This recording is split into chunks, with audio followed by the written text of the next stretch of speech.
shootings, they are happening in this province. Not only that, people, they move from this province to go and kill the people. Umphathiswa wamapolisa uBhekicele useyiphulo elilwa ulwaphulo-mthetho i-Operation Shanela eThekwini kwiphondo lakwa-Zulu-Natal. Siyaqhubekeka nomsebenzi sithatha apho Uyinene wayeka khona. Umbutho wesisa Uyinene Mrwetyana Foundation ubambe uhambo oluchaseneyo nodushe olusekelezelwe kwisini kwizitalato zaseMonti eMpuma Koloni.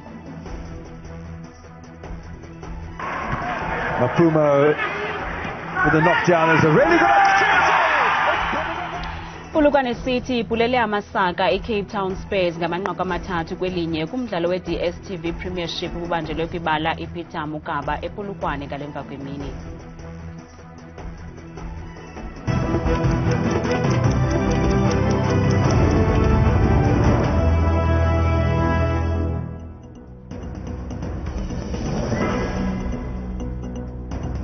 Sinamkele kwakhona kwiindaba zethu ngokuhlwanje njengesiqhelo Ndambi Ndodwa Ndamba noPhumza Siphumba noyitoliki yolwimi lwezandla Bhotani Mzontsundu. Iziganeko zokugwindwa kwabantu ngobuninzi zenzeka kwiphondo iKwaZulu-Natal. Oko kuvakaliswe ngumphathiswa wamapolisa umnumzana Bhekicele ngethuba ephehlelela iphulo Operation Shanela kweli phondo namhlanje. Umphathiswa ukwagxeke kabukhali ummandla waseNanda ngokombathwa lolwaphulo-mthetho olugabadeleyo. Injongo zokusungulwa kwephulo i-Operation Shanela kukusiphula neengcambu ulwaphulo-mthetho. Ngokomphathiswa wamapolisa iphondo iKwaZulu-Natal linkqenkqeza phambili ngeziganeko zokubulawa kwabantu ngobuninzi, watsho isithi nabagwintwa kwamanye amaphondo babulawa ziinkabi eziphuma kweli phondo. Most mass shootings, they are happening in this province. Not only that, people, they move from this province to go and kill the people. Ugxeke kabukhali isikhululo samapolisa saseNanda ngokuthi gqolo sisencochoyini ezikhululo ezinamanani phezulu odlwengulo nezinye iziganeko zolwaphulo-mthetho olugabadeleyo. We'll have to have focus eNanda. We'll have to work hard that they move from that notorious #1 position. You can't have a station that is permanently #1 when it comes to the serious crime. Eqhwabela izandla amapolisa asebenza ngokuzinikela nokunyaniseka emsebenzini wawo, akalibelanga ukutyikimbisela umnwe lawo athe gqolo elala ngengubo enye nezikrelemnqa. You can't take these cars as it happened in Mpumalanga when they take our own BMW flying squad. They put illegal guns, illegal everything to go and run criminality using our own cars. Umphathiswa uthe bangaphaya kwe-99,000 abarhanelwa asele bebanjiwe okoko lasungulwayo eliphulo ngoMeyi walonyaka nje. Iinkokheli ze-Ityalike zibambe umngcelele kwizitalato zelokishi yase-Alexander eRhawutini zimemelela ukuncothulwa neengcambu kodushe olusekelezelwe kwisini, ingakumbi umkhwa wokuxhatshazwa kwabasetyhini. Ezi nkokheli zisebenzise le nyanga yoomama ukumemelela amadoda kuba akhusele oomama nabantwana. Kunyaka wesibini ootata baphuma kwiityalike ezohlukeneyo kwilokishi yase-Alexandra nemimandla eyingqongileyo bengena ezitalatweni besithi phantsi ngobundlobongela obujoliswe koomama nabantwana. Abathatha inxaxheba kulo mngcelele badlulise ngoqopho lwabo lwezikhalazo kwisikhululo samapolisa sase-Alexandra. We came here to give you our support, to say we also here, and the only thing that we're asking for you is to just do your best to fight this gender-based violence. I wish all men can come forward and then bazobonisa ukuthi now how can they help with this abuse against women and children.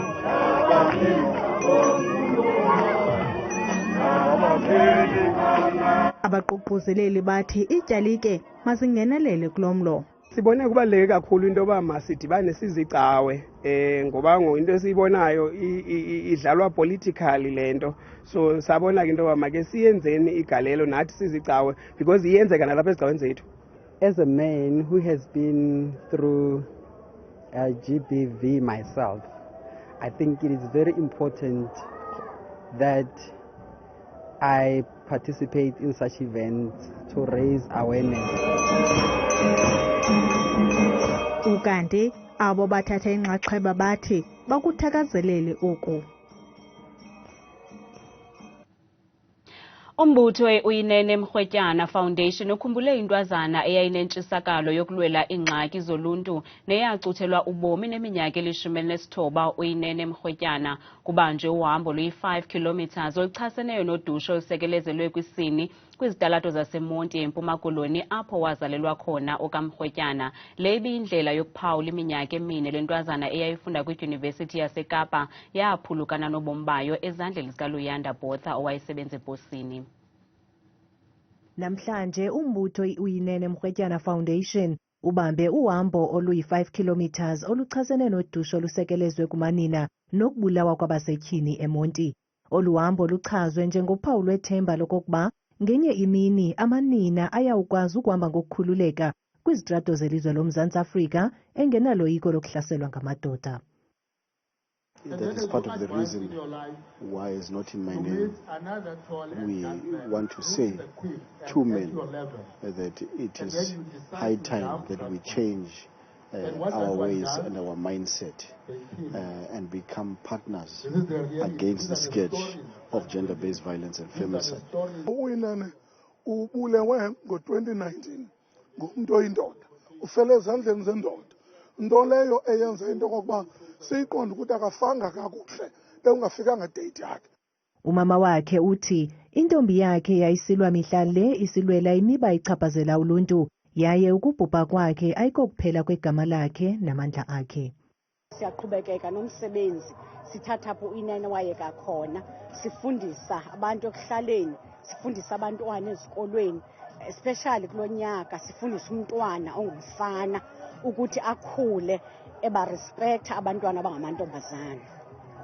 Umbulali kaUyinene walivuma ityala lokubulala ze wagwetywa izigwebo ezintathu zobomi ethothoza intolongweni inkundla iphakamileyo iKapa ngomnyaka ka-2020. Ukanti kwiveki ezayo umbutho wakhe u-Uyinene Mrwetyana Foundation uza kuya kukhuza umkhuba wodushe olusekelezwe kwisini eKapa. Uhambo lwabo luza kuqala apho wayehlala khona luye kugqibela kwindawo apho wacuthelwa khona ubomi. Mongameli we-ANC umnumzana Ramaphosa ugxeke kabukhali ukungaboni ngasonye phakathi kweenkokheli zalo mbutho. Uvakalise oku ngethuba esenza intetho yakhe kwintlanganiso yekomiti ejongene nolawulo kulo mbutho. Ukwagxininise ekubeni be-ANC ngabo ekufanele kuba beze nezisombululo kwiingxaki ezikhoyo phakathi kulo mbutho watsho ekhuthaza ubumbano oluluqilima. Ikomiti ejongene nolawulo lwemihla ngemihla lombutho we-ANC namhlanje ihambele iphondo laseGauteng ukushukuxa imiba edlumzi kumasebe alombutho. Olutyelelo olukhokelwe ziinkokheli zikazwelonke zalombutho lulandela isiphakamiso samanye amalungu sokokuba kuvavanywe izivumelwano ezenziwe leli phondo neqela le-Economic Freedom Fighters zokuncedisana kulawulo lwamanye amasebe eGauteng. Umongameli Ramaphosa ukhalimele ngakumbi iyantlukwano kwiinkokheli zalo mbutho. We must stop the public spats amongst us. Those must stop. We must stop demonstrating that we are a divided house, where we attack each other, when we stand on a public platform, somebody attacks this one and that one. That has to come to an end. Umongameli kwathe ingxaki yocimicimi wombane ichophe phezulu kuluhlu lwezinto abazimisele ukuzilungisa beyi-ANC. The key priority was to fix load shedding and resolve the electricity crisis, which is undermining social and economic progress made since the dawn of democracy.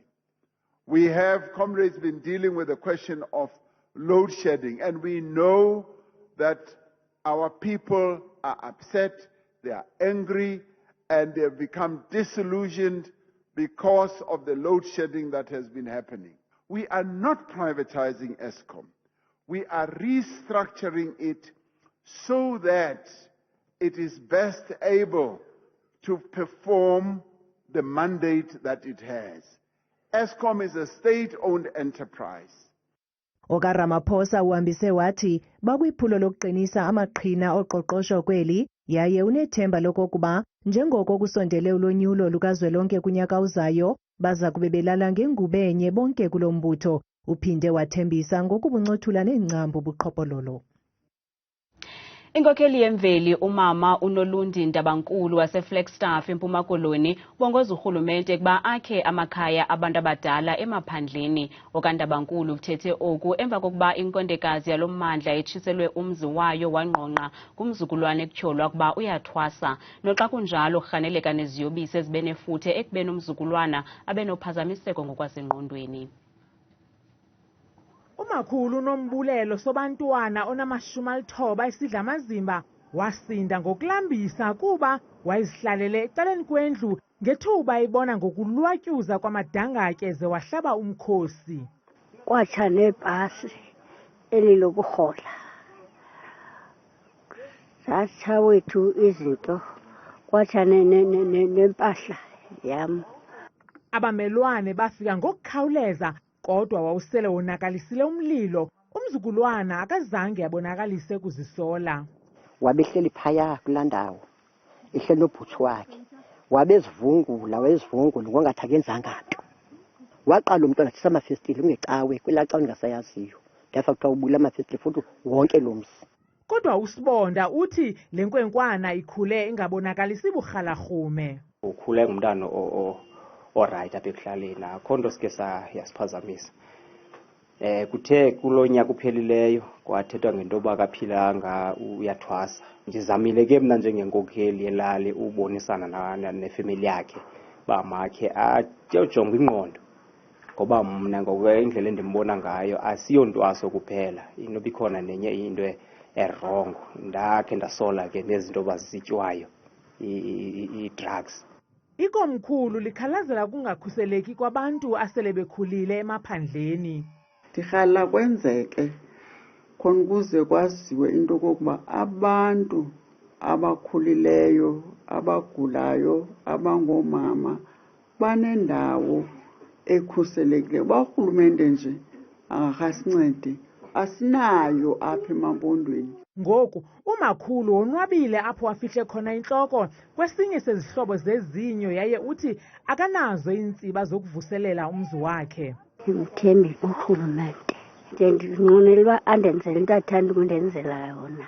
Abona uba ngandenzela. Kwitshomi yamamam. So ke ngaloo ndlela ncima siyazalana.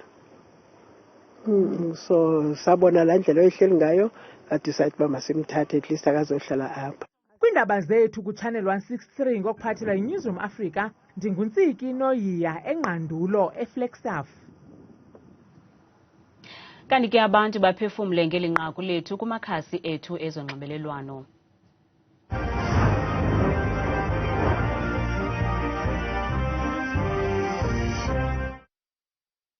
Ukukhiwa kwendawo ehlala abantu abadala msasazi ingasiso isisombululo noxa nje ingekube sisombululo sanaphakathi ngoba bazawuhlukunyezwa kwakuloo ndawo. Kuwumbono omuhle ukuthi uhulumeni okungenani abantu mangabe sebebadala akabathathe abakhele izindawo lapho bezogcinwa khona ngoba abanye bayahlukumezeka buka nje kunesigameko la khona abantu abadala bavele baduke batholakale sebeshonile. Lenyaniso elo yaye ungabhetele kuba abantu abadala abasezilalini bakhelwe indawo apho baza kugcinwa khona kuba bayaphela ngabanyana basebenzisa iziyobisi. Imali yabo yenkamnkam iyahluthwa. Abantu abadala abanyaniswe nabakhuseleki ngabazukulwana. Ingangase ke ngoku abantu abadala babonele indawo bathathe noba ugcinwa kwi-old age home. Owam umakhulu akanovuma tu ushiya umzi wakhe ahamba yovalelwa engathi inkomo yomfama. Nathi asinovuma makhulu wethu ashiye apha ahamba ohlala kwenye indawo esaphila. KuFacebook umongi Mr Khulphuzi uthi urhulumente noba angazokhe ezo ndawo ezinkondekazi ngekhe zishiye imizi yazo ziyohlala kwezi ndawo.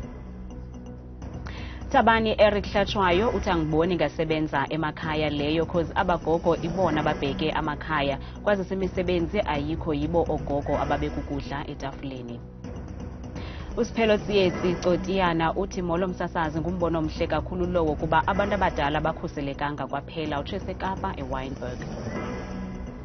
Uviyelwa Shumi uthi ngangumbono omhle lowo kakhulu kuba inkonde neenkondekazi ziyahlukunyezwa ngabantwana bethu ngenxa yeziyobisi utsho ese-Crossroad. Bukela ungaphefumla kwimixholo yethu sebenzisele nombolo ka-WhatsApp nengu-071 670 2548. Igcina Abantu Ngcukaitobi Foundation ibambisene nosihlalo weqela lebhola ekhatywayo iChippa United umnumzana Siviwe Mpengesi banikezele ngendlu ekhatshwa efenitshala kumama wabantwana abahlanu owaba lixhoba lokuwelwa indlu yakhe yodaka ngoJanuwari. Olusapho lakwa-Ngqele kwilali yaseMamfengwini Cebukuhle Mthatha kwiphondo laseMpuma Koloni belingenandlela yokuzakhela nanjengokuba umama walo engasebenzi nje. Usapho lakwa-Ngqele luphakathi kwamaxhoba enkanyamba eyaqoqisa kwilali yaseMamfengwini Cebukuhle Mthatha eyadiliza amakhaya. Olusapho lutsala nzima belungenandlela yokubuyisa impilo esiqhelweni ngenxa yokuba kungekho bani osebenzayo kweli khaya.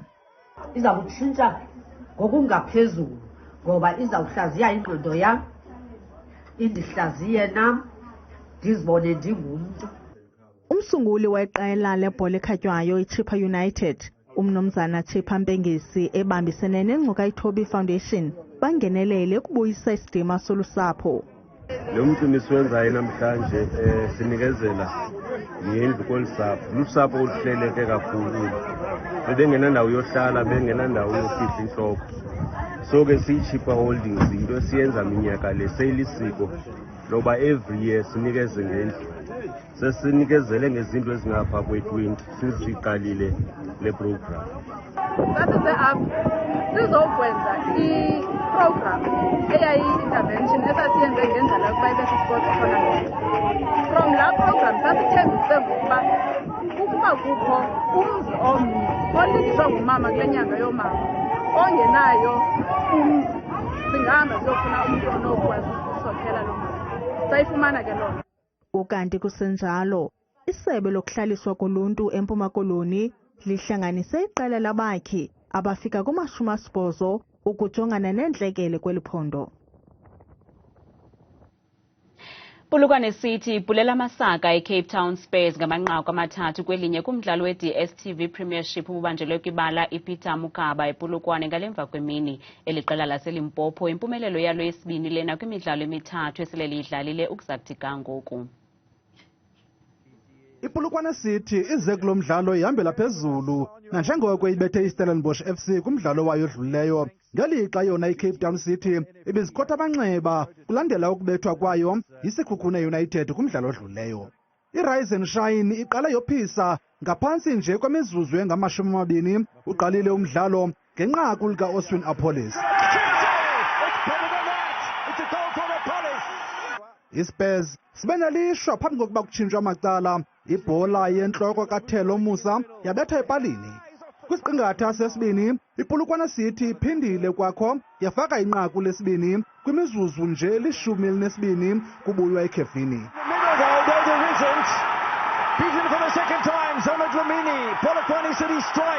Khange kuphelele apho uApollis ufake inqaku lakhe lesibini yahamba phambili iPolokwane City ngamanqaku amathathu eqandeni. I-Urban Warriors zifake lokubika kancinci nje emva koko lifakwa nguKhaya Mfecane. Back to Cape Town Spurs. The man has just come off, probably a first touch for Khaya Mfecane. Kude kwasegqibeleni ke iRise and Shine yaphela iphumelela ngamanqaku amathathu kwelinye leCape Town Spurs. Thabile Makhaphela selengqangile neMozulu.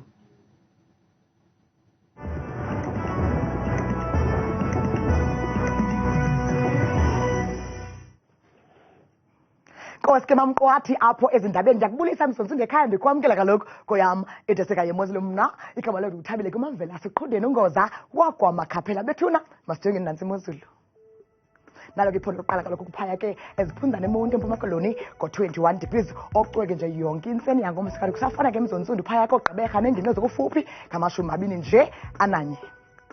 Aba nami ke mzozo ujonga kaloku phako Free State eBloemfontein ngamashumi ekhatshwa seso sibini futhi lizolo kamandi kwakhona futhi lazulu liconge yonke lamini naphaka eSasolburg kusenjalo ngamashumi ekhatshwa sesithandathu.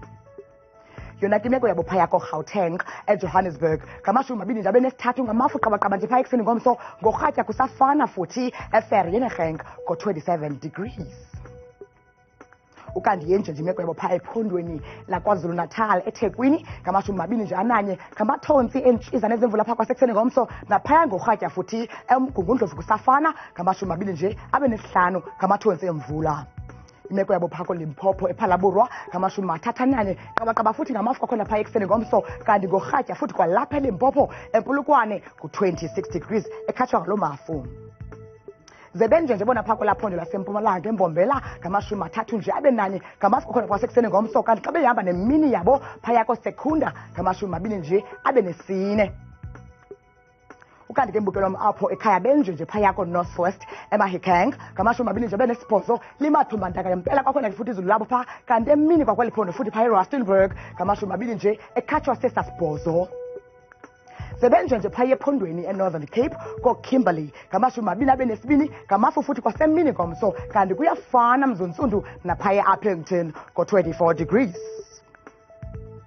Yona ke imeko phaya ephondweni eNtshona Koloni eKapa neziphaluka ku-15 degrees ophela manje usibekele kakhulu phaya ekuseni ngomso masiqukumbeleni bethu ngalokho imozulu yam phaya eGeorge ngo-17 degrees. Kukangoko bethu kuyam idesika mna ndikuthanda kangaka xesha lemiyawe.